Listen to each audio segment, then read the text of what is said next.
Hi, and welcome to episode 137 of Page One, the Writers Podcast. I'm Marco. I'm Tarek.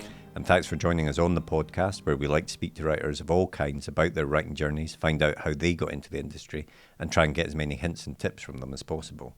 And this is another in a special series of episodes where we're speaking to people behind the scenes working in the publishing industry to try and find out how your book gets turned from that manuscript into that best-selling book into even possibly a Hollywood movie.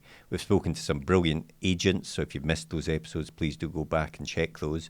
We've spoken to some editors, and today we've got another brilliant commissioning editor. Yeah, we're chatting with Karen Sullivan, who has had a long history in the publishing side of things, and she started up Orenda Books a number of years ago, and that's been a real kind of indie darling of a publisher. Stuff like Will Carver's novels, Helen Fitzgerald, some really good gritty crime novels and comedy stuff you don't really get elsewhere, to be honest. Yeah, I think, that slightly smaller publishing house has more independence in terms of the types of stories that they try to pick up. And we speak to Karen about that and about, what she's looking for from agents and the types of stories she's looking for. So hopefully it's of interest to you and useful as you follow your journey with your manuscript.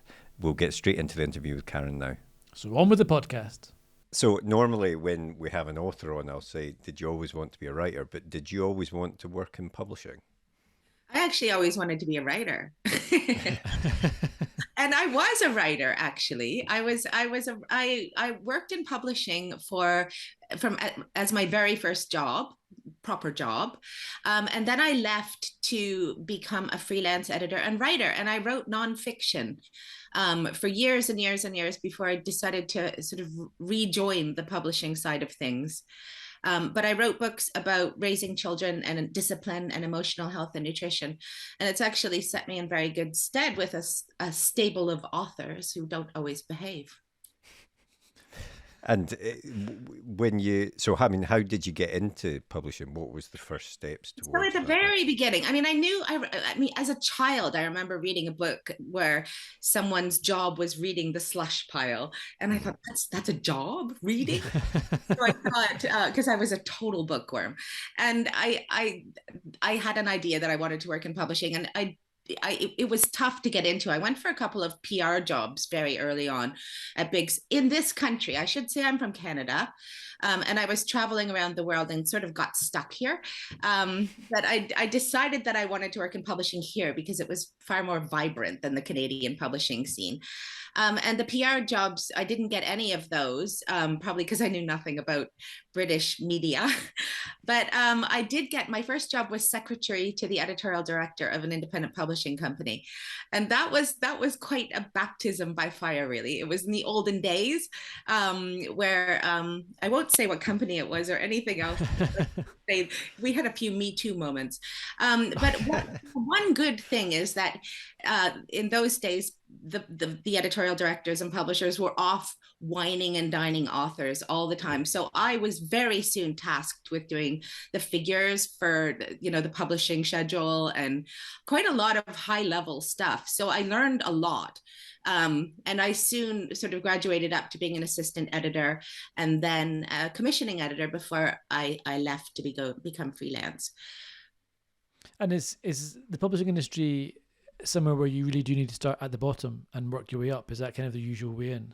I think so. I think you do, actually. There's a lot to learn, particularly on the editing side of things.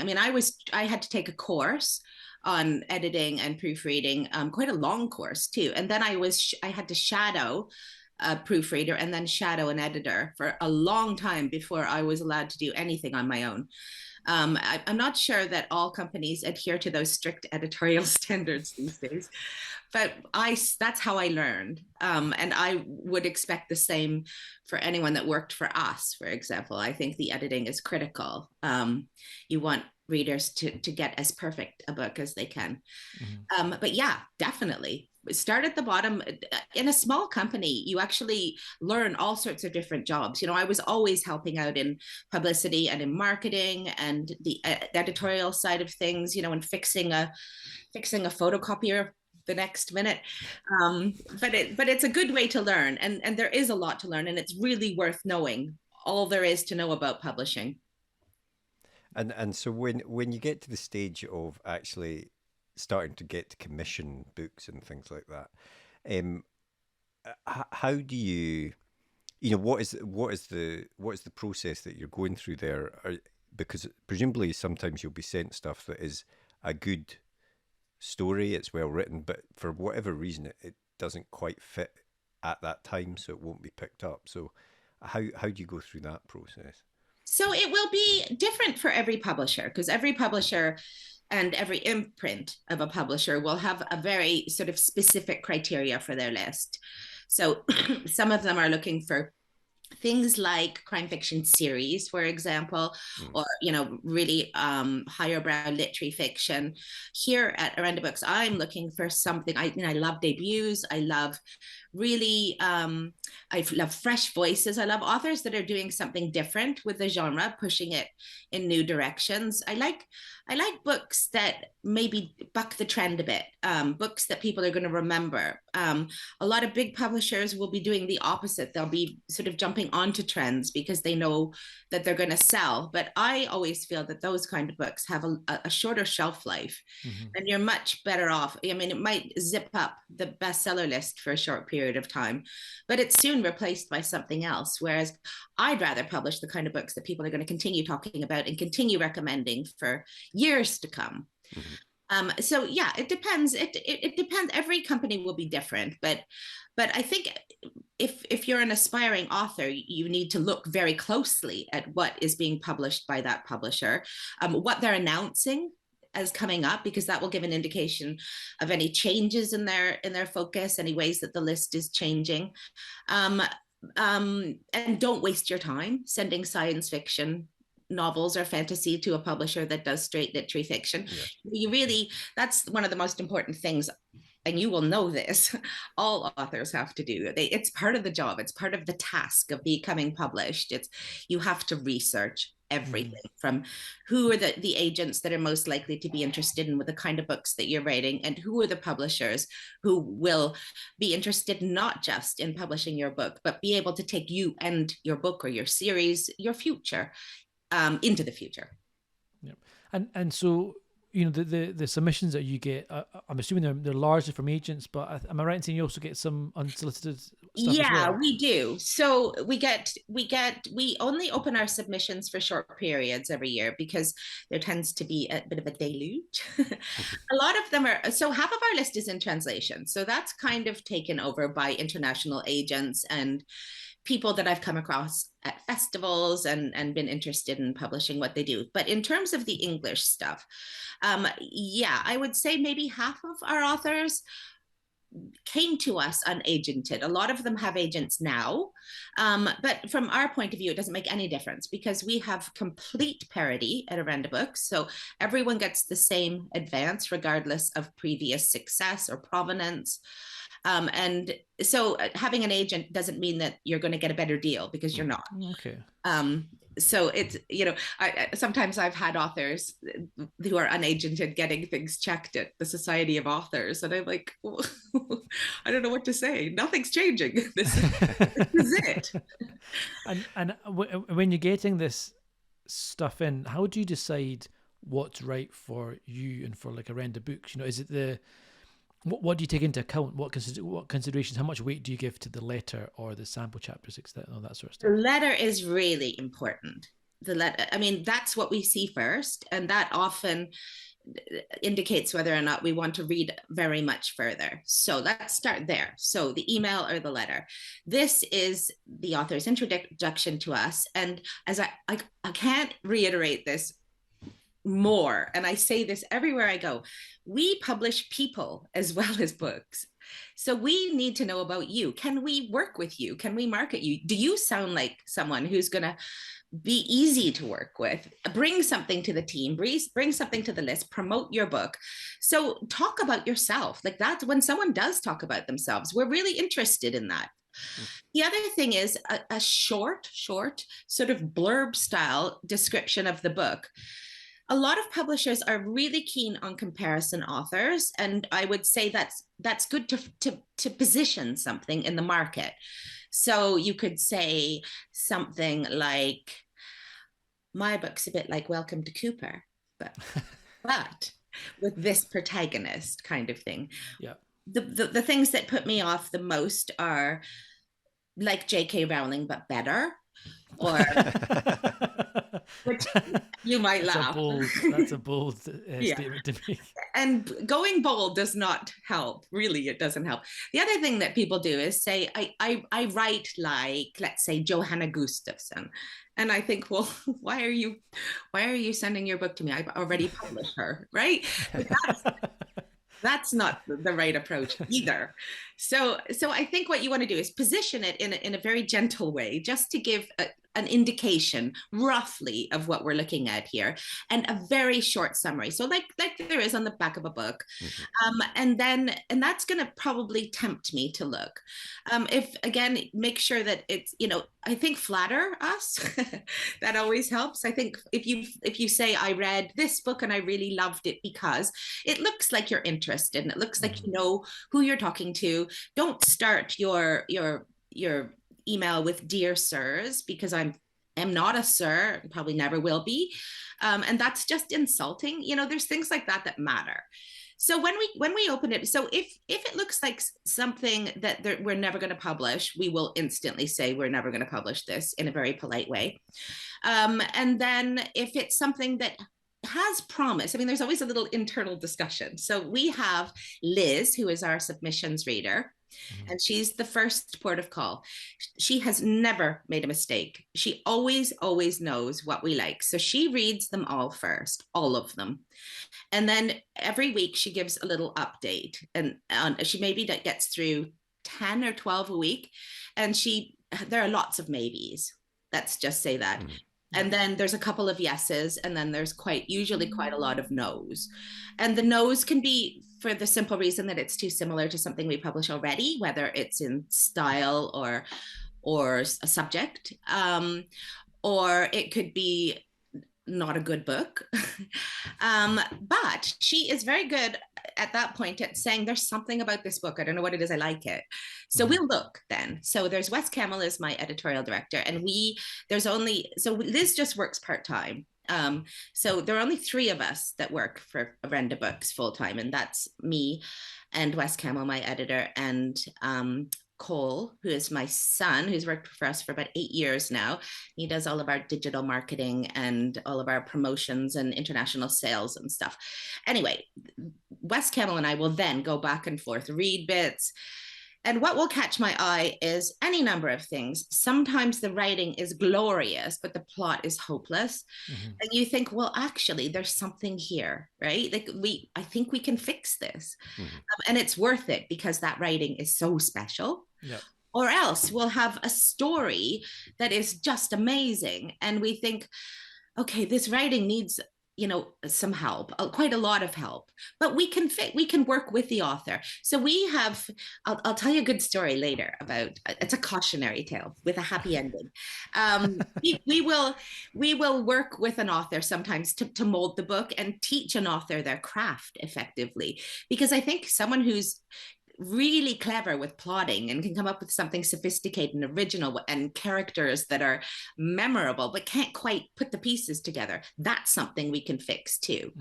Sometimes books just blow us out of the water. Like I heard, Matt Veselovsky, don't you? He writes the 6 Stories series. So he pitched his book at Pitch Perfect at Bloody Scotland.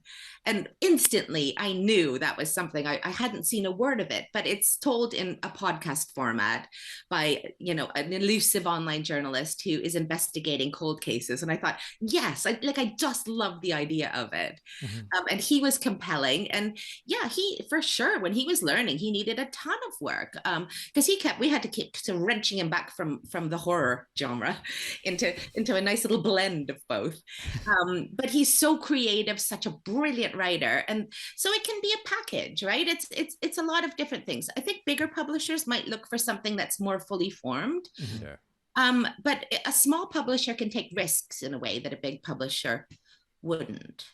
But are you getting what you're speaking about there? I'm guessing is more the sort of unagent, unsolicited submission kind of Well, thing? not always. Or is it the same with the stuff that you get from agents as well? Or is that Sometimes. more polished Not generally? always. Not Okay. all agents are hands-on editors.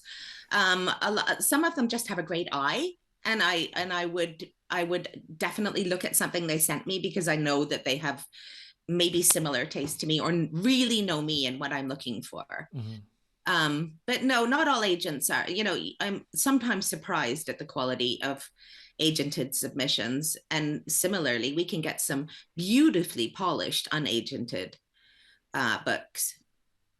So once you've got, oh sorry, Mark, go for it. No, I was just going to say, so, I mean, just in terms of people that are watching this video or listening to it, in terms of your unagented windows, is that like once a year or a couple of times a Usually year? twice a year. Right. Yeah. Okay. So I think we should have another one coming up in November. Right. And we do sort of announce it on our social media platforms, and on the website, of course. But we do get people checking in frequently, and sometimes we give in and say, "Oh, just send it." Well, if somebody's been really, missed the window by a minute, or kind of thing, or else has shown like huge interest, of course we can break the rules occasionally. So once you've taken the book on, and as you say, you've maybe done some work on it, you've kind of got it to the kind of polished state that you think is ready to go. Well, I mean, I suppose the first question is, how do you know when a book is ready to go out, and what's the process at that point? Well, I mean, I think it's hard for authors because they probably wonder why anybody bought their books sometimes, because at every stage there's more changes, more ideas come into it. So generally speaking, what will happen is I will do the structural edit. So I will work with the author, usually several drafts, to get the whole plot, the structure, the characters, everything working the way it would, any inconsistencies ironed out, continuity, all of that should be as perfect as it can be. And sometimes that can be, and I'm not exaggerating, 20 drafts before we're completely happy with it. Yeah. I mean, sometimes I think authors forget that they're writing for readers. Do you know what I mean?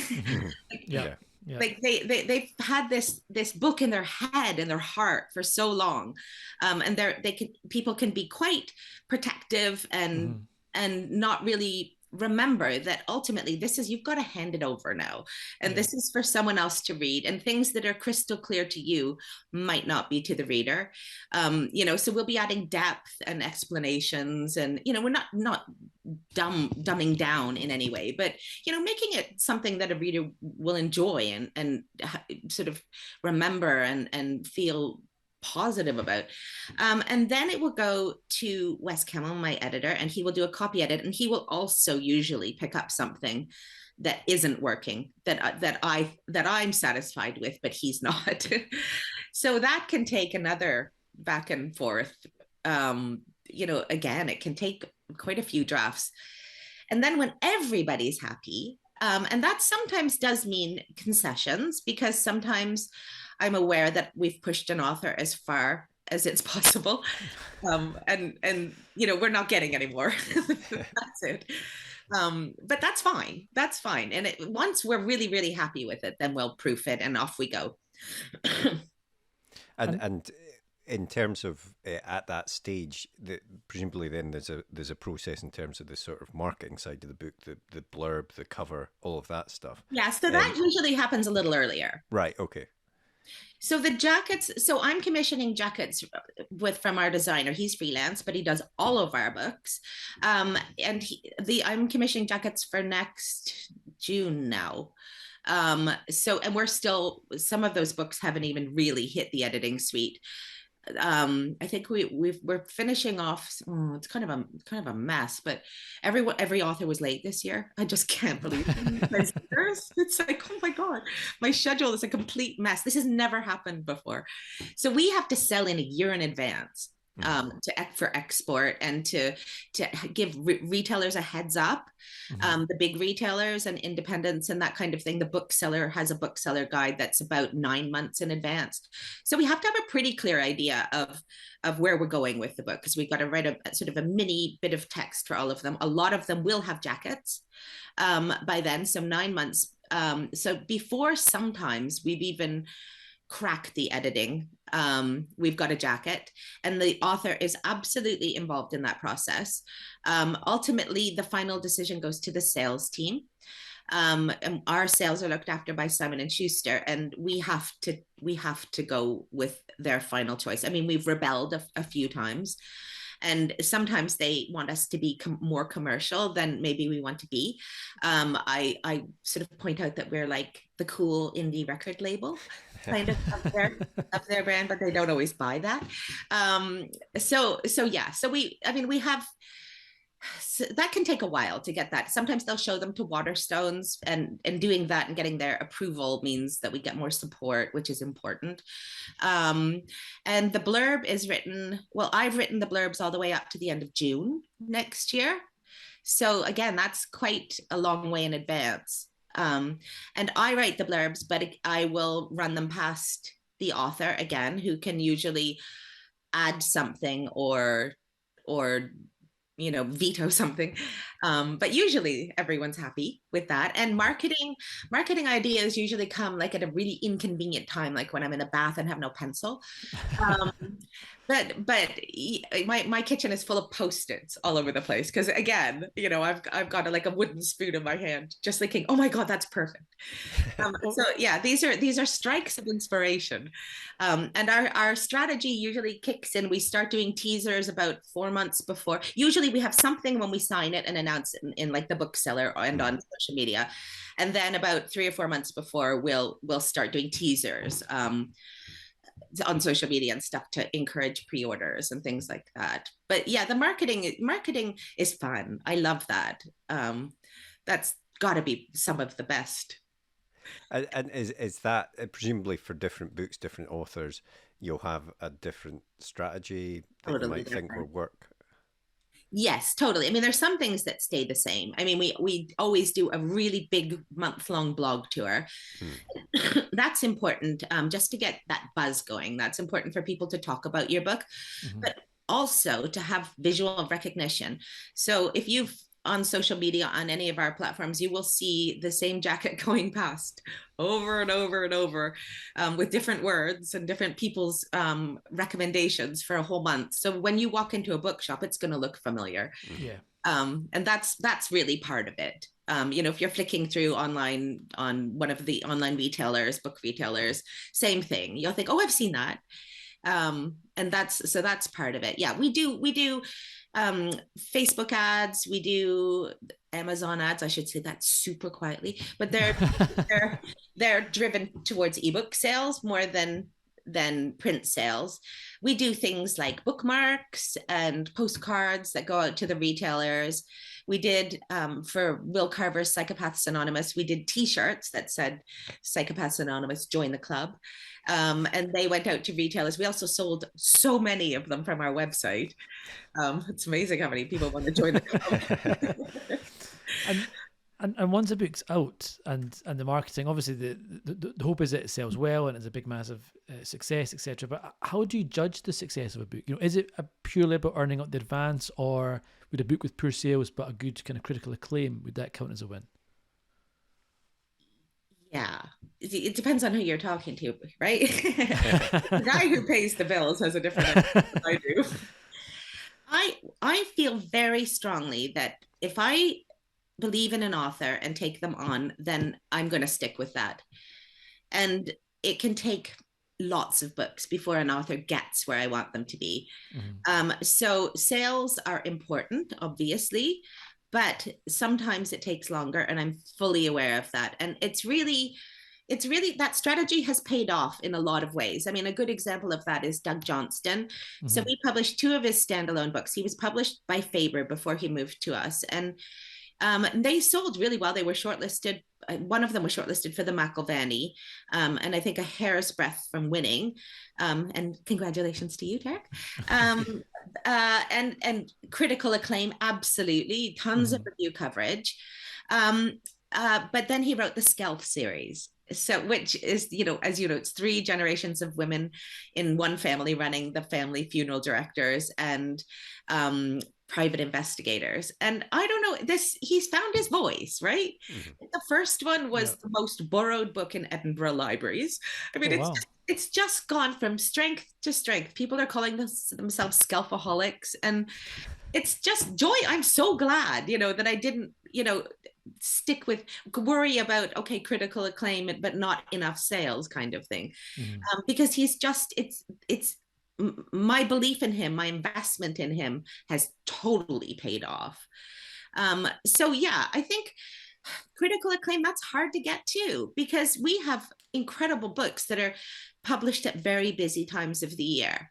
And if they don't get review coverage in the mainstream press, it's not because they're not great books and absolutely worthy of it. It's because the big publishers, big books are generally getting most of the coverage. And the reason is not because they're better books, but because often they are advertising.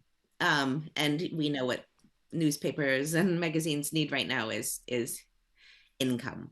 So yeah, I mean, sometimes we get a glut of reviews, and a glut of sales, and this is the most unpredictable business in the entire world. You can have everything, the whole package, and nothing happens, and we market it as hard as we can, do everything right, but we just don't get that edge. And then suddenly 2 years later it flies, and you just, well, what happened there?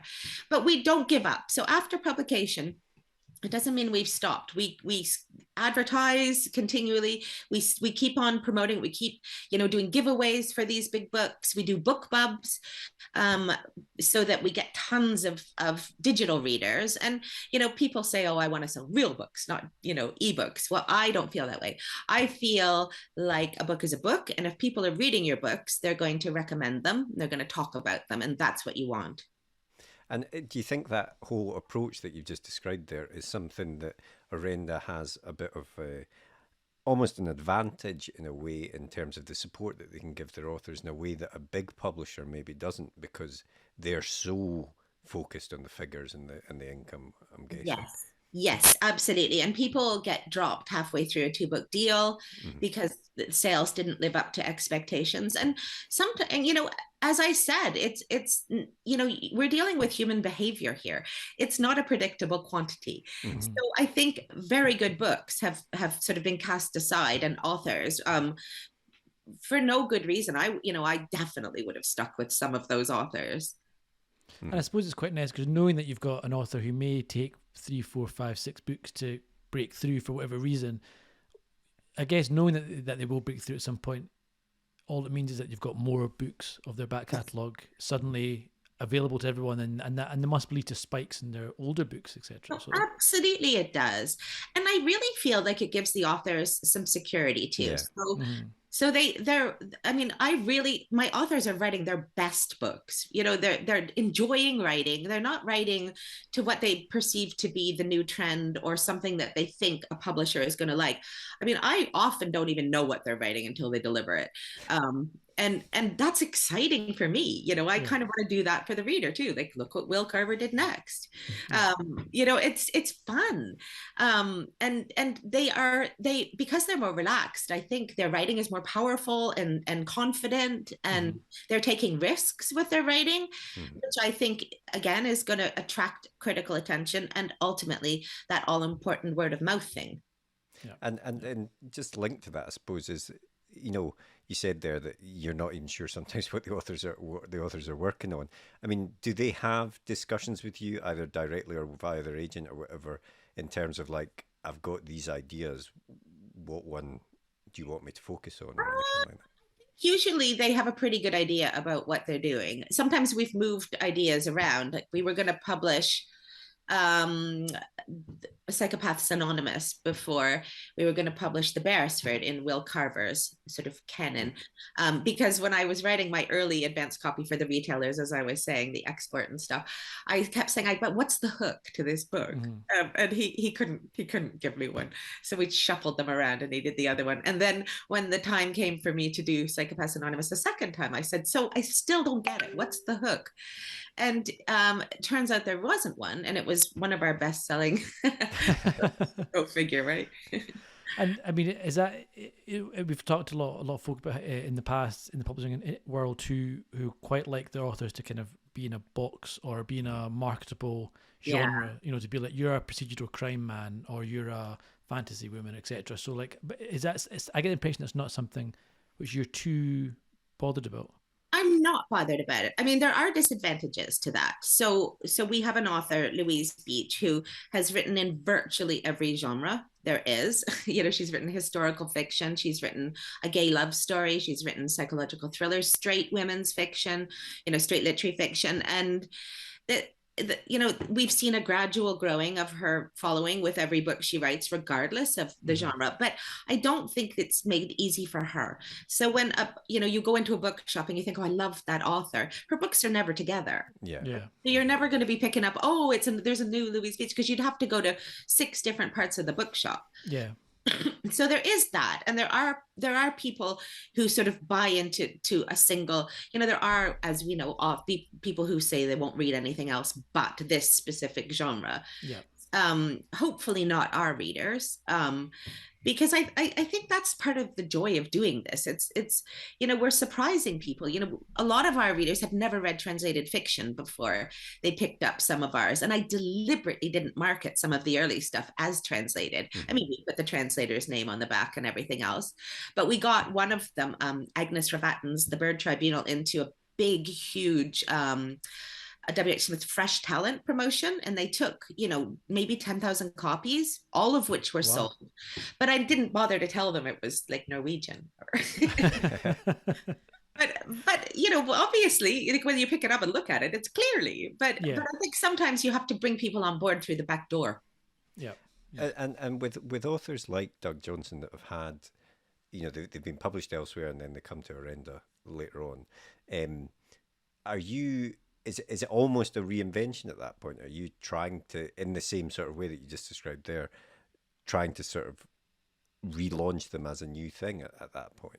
Yeah, so we'll rebrand them completely. So, and start again. And I always say it's going to take 2 books, because retailers are frustratingly hung up on the previous sales. Now, I kind of feel like every author has a bad book, whether it's in a series or whether it's a standalone. There are some books that just don't seem to sell for the reasons that we discussed earlier. You cannot base sales for a book that ticks every box otherwise on the last book. But unfortunately, that's exactly what they do. So I always say we've got to show them how good it is, you know, get the buzz going, get lots of reviews, get lots of attention, and then they'll sort of buy in slowly, and then the second book they'll buy in a little more. By the third, we've usually, you know, won them round. But it's a frustrating industry from that point of view. A lot of sell into retailers is also based on review coverage, and that, you know, as we just said, can be hard to get even if it's an amazing book. So we start again. We start all over again. And what books, you know, when you're looking for new manuscripts, when you're opening a submission window or something like that, do you have in your mind certain types of books that you're looking for at that time, or is it a completely fresh slate as far as you're concerned? And if it's a good book, it's a good book. It's a good book. Exactly. I mean, we don't want anything too similar to what we have already. So that would rule out. And I think anyone submitting to a small company would have to look very closely at what they're already publishing, because I'm not going to have my authors competing. In a big company, you can get away with it. Weirdly, we have quite a lot of speculative thrillers next year. And I wouldn't have thought that was particularly my point of interest, but the books were amazing. And I guess, you know, once someone writes a fantastic one, then the door is opened, and you find yourself looking at more. We've got a couple of historical thrillers, which again, that was sort of new. We hadn't really done anything like that before. But yeah, so open to whatever, really. We don't, as I said, chase trends at all. And I think, I heard someone talking about one of my authors, and I won't say who it was, but they said, like, who is his market anyway? And I heard the other author say, oh, Karen just made one. And I guess ultimately that's what you have to do, right? Yeah. If there isn't an existing market, create one. People think they need that book. So looking forward, what books has Orenda got coming out soon that you should tell folk about? Well, there's the next installment in the Skelf series, which I can't recommend highly enough. We just published. Have you seen? I can hold this up. Actually, I have one here. The Bleeding. So I've seen it on this social is media. our fanciest book ever published. It's got embossing and foil. Very nice. And sprayed edges, and was so complicated. I'm never doing it again. That is an incredible French author. It was a #1 bestseller in France. It's gothic, historical, mystery with a bit of witchcraft in there, but the kind of witchcraft that always plays out fairly, if you know what I mean. I mean, that I hate books where they say the witch did it. It was magic. Just exactly. No, and that the ending of that book, honestly, like there is not one person yet who's not gone, oh, nice. You wrong foots us incredibly. We've got 2 amazing translations out in October. So that's Lilia Sigurdardottir, she's Icelandic, second book in the An Aurora investigation series, which you know very well, Tarek. Yeah, I read it and it's fantastic. So I definitely recommend that one. Exactly. And then we've got Antti Tuomainen's The Moose Paradox, which is the second book in the Rabbit Factor trilogy. And that's being filmed for TV with Steve Carell. So that's like super exciting. Very cool. Yeah. And then we have another Will Carver called Suicide Thursday, which is, it's a little softer than his other ones, which can sometimes make you feel like you've been hit by a train. He still has his sort of very Chuck Palahniuk kind of indictment of society in there, but it's gentler and it's really moving and really funny, which is a hard combination, I think. Yeah. And a book that I'm super, super excited about is Paul Cleave. So he's a New Zealand author. We published his first book for us last year called The Quiet People. We had to reprint like 2 weeks after publication. I couldn't believe it. Oh, wow. So this one's called The Pain Tourist. And if you ever want to read a book with the most masterclass plotting, it's relentless tension. But the plotting, I mean, you just like, I sit back and go, wow. You know, and we read a lot of books here. It's So we've got lots of. Can I tell you my cautionary tale story? Oh yes, please do. Yeah. So this is a book that we're publishing in January. So when I was at a festival in Penzance, at the Penzance Literary Festival, doing a talk there, and a young woman came up to me. She was 16 with her mom and said that she wanted to be a crime writer. So I explained to her that she should take her time, start blogging, reviewing books, or, edge her way into the community, make some friends. And she sent her book in to us, which was not ready, really, really not ready. And yet there was some incredible writing there. I mean, like, she was 16, okay? Like, you're just like, wow. I don't even know if I could write a shopping list at that age. It was just, so we said, look, you're not ready, but we will mentor you. And it's going to probably take a year or so or more to get you to the stage where you can confidently write, and probably not this book, probably a different one, but let us teach you. And in the meantime, she got a 2-book deal with a digital publisher, quite a high profile digital publisher, I will add. And she said, what should I do? And I said, don't take it. I said, you won't be edited. They will publish this book. And this is your one and only chance to be a debut. And because you can't get it again once. You can change your name, but everybody knows, right? Yeah. This is it, your big chance. Well, she took it. They didn't edit it. It didn't sell, and they dropped her before the second book. Oh, man. But we got a book in from her just over a year ago. She has an agent now, and it's brilliant. And again, it's needed some work, and we've worked really hard on it with her. But it's called So Pretty, and the author is named Ronnie Turner. She's still only 20 or something, 21.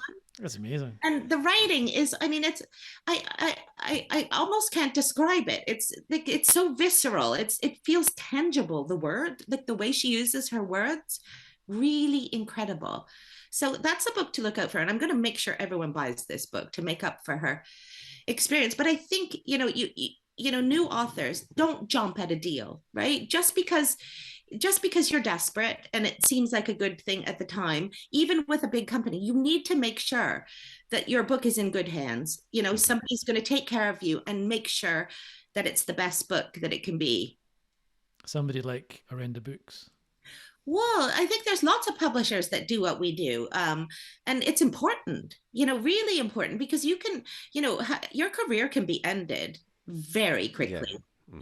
And you see this around, you probably do this, you think, whatever happened to, and they're gone. There's never been another book, and that was because it wasn't good enough. It probably could, it would have been, and how many times do you guys read books where you think, oh God, this could be amazing, but it's not? Yeah, it's so true. No, yeah. Definitely. Well, with that cautionary tale, that brings us to the end of our main questions. But we always end every podcast by asking our guests the same question. The first of which is, what was the last book that you read that you're able to tell us about? The last book that I read, the book I'm reading right now is a translation, and it's by it's a Norwegian author called Helen Flood, and it's called The Lover. And I read her other one called The Therapist, and it's really good, really, really good, really twisty. I have no idea where it's going. I do this thing. Let me just tell you about this thing I do. So I buy a load of 99p ebooks, like the competition, the bestsellers, and kind of like mentally rate them. And I just want to see who is doing it well. And a lot of them I don't even finish. This one I bought at a bargain price, and it's fantastic. Nice. Brilliant. Cool. What about the last film that you watched? Last film. What did I watch? Oh, I don't know if this was a series or a film. We just watched, is it called The Eyes of Tammy? The Eyes of Tammy Faye. Yeah. Yeah, I've not watched the Jessica Chastain one about the televangelist woman. Yeah, I've not seen it, but I've heard good things about it. Brilliant acting. I mean, we watch all kinds of things. Far too much crime fiction if you're going to ask the person I sit with when I watch TV. But this was an aberration, but really great acting. Crazy story too. Nice. Well, the last TV show that you watched or are watching. I watched something like I watched The Suspect last night, and I watched Inside Man. That's the new. It's so funny. Did you watch it? So it's got David Tennant and Stanley Tucci. Yeah. And it's so funny. It reminds me of an Antti Tuominen book. It's so darkly funny. And then I went on Twitter afterwards to just see what everyone was saying, and everyone's saying, "Is it supposed to be funny?" It's just like it's a black comedy beyond compare. I would recommend it. It's good. Oh, nice. Cool. Nice. Yeah. And the very, very last thing we do is a super quick fire either or. So obviously there's no right answer here apart from one, but we'll start off with TV or cinema. TV, because I'm lazy. Night owl or early bird? Totally night owl. Fancy restaurant or a takeaway? Probably a takeaway. Laziness again. And then the last one, a real book, in inverted commas, or an ebook? A real book I prefer because I like to keep them, but I travel a lot. So the Kindle is great for that. If you had to pick one. Okay, I'll pick a real book. Okay, that unfortunately the correct answer is ebook, but that's. Oh, is it ebook? Yeah. We arbitrarily say that's the right answer because mainly because nobody ever picks ebook. Everyone always talks about the nice smell of a real book, which you don't get. Yeah, and an ebook is really, and also I think it's really worth mentioning that, you know, everyone's on super tight budgets right now with everything going on, and grab those ebook bargains, right? Nobody's going to shame you. I mean, this is what they're for, right? Totally, yeah. Totally. And audio. Have you found that audiobooks are taking off recently? Yeah, definitely. I mean, people have suddenly thought, oh my God, I can do it walking in the park, because you don't have to be plugged into anything at home like you used to. I am terrible with audio. All of our books are in audio, but I'm terrible at listening because I used them as a get my children to sleep device when they were younger. So the minute one goes on, I tune out. I can't focus. It's just like it was me. I think with a podcast it's easier because if you tune out and go back in, it's normally fine. But with a book, if you drift away for a page or something, you've lost. Definitely. Exactly. And I do listen to podcasts quite a lot, actually, like when I'm doing housework and things like that. And as you say, you can put them on, whether they're visual or not, you can put them on in the background and stop easily. But if your thoughts wander, it's not the end of the world. Yeah, exactly. Yeah, agree. Cool. Well, thanks very much, Karen. That was a lot of fun. That was great fun. Thank you for having me. Well, I hope you enjoyed that episode. If you did, please leave a comment down below, hit that thumbs up button, and be sure to hit that subscribe button as well so you never miss an episode like these ones below. And if you want to get in touch, you can always drop us a tweet in the Twitter machine, which is at UK Page 1, as evidenced here, and our other social media channels are available. Otherwise, we hope to see you next episode. See you later.